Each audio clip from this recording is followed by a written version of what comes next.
Corona virus രോഗം ബാധിച്ചവരുടെ എണ്ണം കൂടി വരുന്നതിനാൽ ആരോഗ്യവകുപ്പിന്റെ പ്രവർത്തനം ഫലപ്രാപ്തിയിലെത്തിച്ച് ജനങ്ങളുടെ ജീവനും ആരോഗ്യവും സംരക്ഷിക്കുന്നതിനും പൊതുജന സമാധാനം ഉറപ്പുവരുത്തുന്നതിനുമായി ക്രിമിനൽ നടപടി സംഹിത 144 പ്രകാരം താഴെ പറയുന്ന ക്രമീകരണങ്ങളും നിയന്ത്രണങ്ങളും ഏർപ്പെടുത്തിയിരിക്കുന്നു. പലചരക്കടക്കമുള്ള അവശ്യ സാധനങ്ങൾ വിൽക്കുന്ന സ്ഥാപനങ്ങൾ രാവിലെ 7 മുതൽ വൈകുന്നേരം 5 വരെ മാത്രം തുറന്നു പ്രവർത്തിക്കേണ്ടതും ബാക്കിയുള്ള എല്ലാ സ്ഥാപനങ്ങളും അടച്ചിടുന്നതുമാണ്. എന്നാൽ മെഡിക്കൽ ഷോപ്പുകൾക്ക് സമയപരിധി ബാധകമല്ല. KSRTC സ്വകാര്യ ബസ് അടക്കമുള്ള ഒരു പൊതുഗതാഗത സൗകര്യവും ഈ കാലയളവിൽ ഉണ്ടായിരിക്കുന്നതല്ല. പെട്രോൾ പമ്പ്, LPG എന്നിവയുടെ വിതരണത്തിന് തടസ്സം ഉണ്ടാവുന്നതല്ല.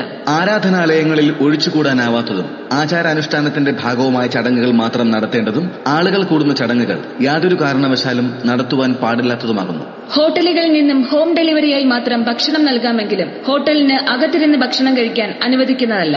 ജനങ്ങൾ കൂട്ടം കൂടി നിൽക്കാൻ പാടില്ലാത്തതും അനാവശ്യമായി വീടുകളിൽ നിന്ന് പുറത്തിറങ്ങാൻ പാടില്ലാത്തതുമാണ്. അത്യാവശ്യമായി പുറത്തിറങ്ങേണ്ട സാഹചര്യത്തിൽ ശാരീരിക അകലം കൃത്യമായി പാലിക്കേണ്ടതാണ്. പൊതുചടങ്ങുകൾ യാതൊരു കാരണവശാലും അനുവദിക്കുന്നതല്ല. 5 പേരിൽ കൂടുതൽ ആളുകൾ കൂട്ടം കൂടി നിൽക്കുന്നത് ശിക്ഷാർഹമാണ്.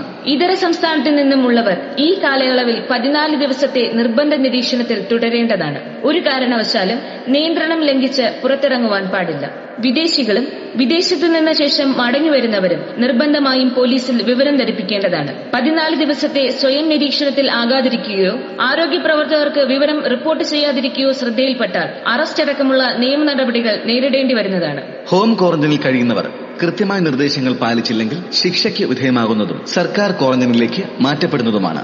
ബാങ്ക് അടക്കമുള്ള ധനകാര്യ സ്ഥാപനങ്ങൾ ഉച്ചയ്ക്ക് 2 മണിവരെ മാത്രമേ പ്രവർത്തിക്കാൻ പാടുള്ളൂ. മുൻകരുതലുകൾ സ്വീകരിച്ചും മതിയായ സാനിറ്റേഷൻ യാത്രയ്ക്ക് മുൻപും ശേഷവും ഉറപ്പുവരുത്തിയും മെഡിക്കൽ സാധന സാമഗ്രികളും അവശ്യ സാധനങ്ങളും കൊണ്ടുപോകുന്നതിലേക്കും ചികിത്സാ സംബന്ധിയായ കാര്യങ്ങൾക്ക് മാത്രമേ ഓട്ടോ ടാക്സി, ഓൺലൈൻ ടാക്സി തുടങ്ങിയവരുടെ സേവനം പ്രയോജനപ്പെടുത്തുവാൻ പാടുള്ളൂ. നാളെ ഇവിടെ എന്തൊക്കെ സംഭവിക്കുമെന്ന് നമുക്കാർക്കും പറയാൻ പറ്റില്ല. പക്ഷേ എന്തൊക്കെ സംഭവിച്ചാലും നമ്മൾ ഒറ്റക്കെട്ടായി നിന്നാലേ നമുക്ക് എല്ലാവർക്കും രക്ഷപ്പെടാൻ പറ്റുകയുള്ളൂ. അവരവരുടെ ജീവിതം മാത്രമല്ല മറ്റുള്ളവരുടെ ജീവിതം കൂടി രക്ഷപ്പെടുത്തണം എന്ന് നമ്മൾ ഓരോരുത്തരും ആഗ്രഹിക്കണം. ഈ കാലവും നമ്മൾ കടന്നുപോകും. ഒന്നായി നിൽക്കാം കരുതലോടെ.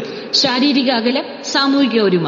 സർക്കാർ നിർദ്ദേശങ്ങൾ ലളിതമായി എല്ലാവരിലേക്കും എത്തിക്കാൻ ശ്രമിക്കുന്നു. പൊതുജന താൽപര്യാർത്ഥം employees federation of computer artist.